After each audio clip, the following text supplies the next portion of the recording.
Ever wish you had a more capable bike?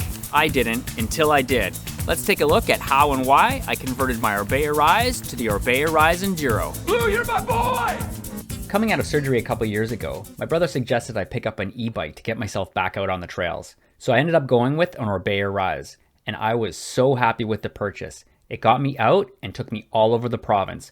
I was riding this thing on the North Shore, Squamish, the Sunshine Coast, the Kootenays. I had a blast on this bike, and I couldn't believe how capable it felt for a trail bike with 140 millimeters of travel. While I was having a great time on this e-bike, I was also building up my dream analog bike.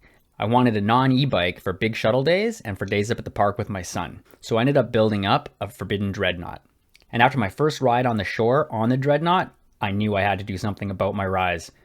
Now don't get me wrong, I'm an intermediate rider at best, but the Dreadnought took me through sections of trail that I really struggled on the Rise. And after those first few rides, I knew I had to modify my ORBEA to be more of an enduro setup. Okay, that's the why, let's dive into the how. But before we do, I need to give props to eMTB Mike. Mike modified his Rise and the specs looked perfect to me, so I actually copied one of his incarnations. So my first step was to swap out my 140mm Fox 34 for a 160mm Fox 36. One of the things I love about my Dreadnought is it's a mullet. So step 2 was to get a set of mixed wheels. On the Dreadnought, I went with a set of Revel RW30s. They're made of fusion fiber and they have a beautiful dampened feel on the trail. They're not cheap, but I scoured the internet and got a cheap 29er off of Pink Bike and a cheap 27.5 off of a discount online store. I love the i9 Hydra hubs on my Dreadnought, but I wanted to try something different, and I found a great deal out of Germany on a set of DT Swiss 240s. With the Dreadnought being a high pivot, I don't have to worry about pedal kickback. These DT Swiss hubs have 10 degrees of movement before engagement, and the hope is they'll take a little bit of the sting out of the kickback in those situations where it becomes an issue. Taking advantage of the new wheel build, I put on a 203mm rotor up front for a little bit of extra braking power. I also swapped out the front tire from a DHF to an Assegai.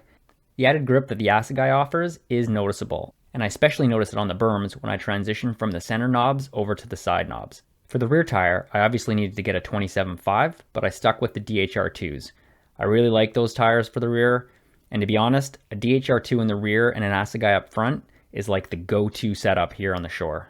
Okay, so we got a 160 fork up front and a mullet setup. The next step is to get the proper shock. With the Dreadnought build, I really like the performance of the EXT Storia, so I contacted Ben up at Elba Distribution in Squamish to see if he had a suggestion for an EXT coil that would fit this project. The first thing he recommended was the E-Storia. He said it was just a little bit tougher and a little stronger, which better suited the yoke-based suspension on the Rise. The problem we ran into though is that the E-Storia doesn't come in imperial sizes, and we needed an imperial size shock to fit this project. So his next recommendation was the Arma. Unlike the Storia, the Arma doesn't have a lockout control. I do use the lock on the Dreadnought for the climbs, but it's just unnecessary for the e-bike. Instead of the lock, the Arma has a bottom-out control, and for the suspension type of the ORBEA, that's a nice thing to have. I'm a lightweight rider and come in at about 135-140 pounds. With the Dreadnought, I settled on a 300-pound spring and it feels great.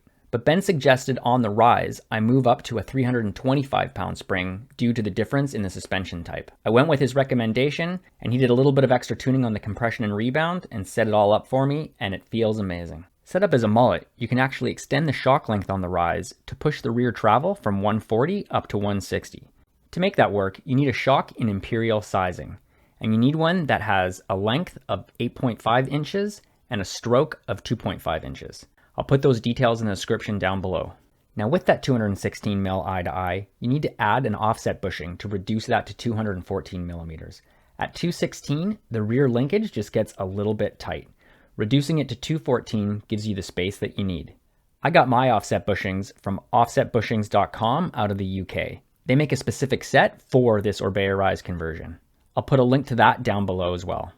The next modification I made was moving down to 155mm cranks. I gave that a try on the Dreadnought and I absolutely love the results. I get noticeably less pedal strikes, and for my height, it's easier on the knees and hips and offers a comfortable stance for the ride down. When I started the project, I was having a hard time finding a set of 155mm cranks that would fit the Shimano EPS motor. But recently, 5Dev came out with a set, and I just love the 5Dev cranks I have on my Dreadnought. They're tough as nails, and I think they look amazing. Another small change I made that had significant results was moving from a 150mm dropper up to a 160. The ability to move that seat down 1 centimeter had significant results on the experience of the ride. I actually tried putting in 185 mil, but it was just a little bit too long on the insertion. I'm on a size medium frame, and I bet you could get away with a 175, but I really like the bike yoke revive, and the next step below 185 is 160. And to be honest, for my height at just under 5'8", I think 160 is the right size. Okay, let's talk about how these changes affected the geometry. We've moved from a 140-140 29er to a 160-160 mullet. Before the modifications, the head tube angle was at 66 degrees. After the mod, we're at a nice and slack 64. The reach of the bike also changed slightly. It went from 450 millimeters to 435 millimeters, which is an exact match to my Forbidden Dreadnought and is a reach that I find really comfortable for my height. The other changes to the geometry were pretty minor. With the bike slackening a bit, the seat tube angle moved from 77 degrees to 75.5. The bottom bracket raised 3 millimeters from 336 up to 339. The wheelbase also extended a bit from 1205 to 1210, and the chainstay remained about the same. I've had 3 or 4 rides on it since I made the updates, and I am thrilled with the results. One of my goals of this project was to make the Rise feel a little bit more like the Dreadnought, and it worked. I have way more confidence in the steep and gnarly sections, I can get through the jank with a little bit more speed, and I even notice on the berms, I'm better able to get over those front handlebars to weight up that front tire. I don't know if it's just the confidence of having that wheel further out in front of me, but I'm not sitting back on the berms nearly as much as I used to.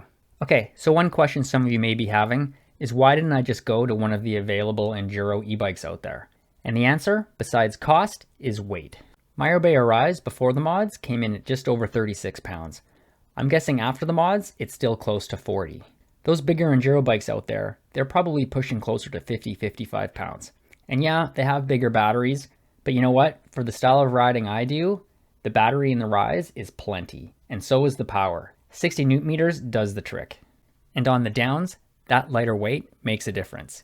I've tried one of those 50-pound e-bikes, and I really noticed the weight. It just doesn't feel as agile on the ride down. Some people say they like that extra weight and that it makes them feel planted on the trail, but it's just not for me. So if you have an ORBEA Rise and you're considering such a modification and ride blue and black trails, I highly recommend it. It really changed the feel of the bike and it changed it for the better. If you want to see another video on the Rise, check out this video here.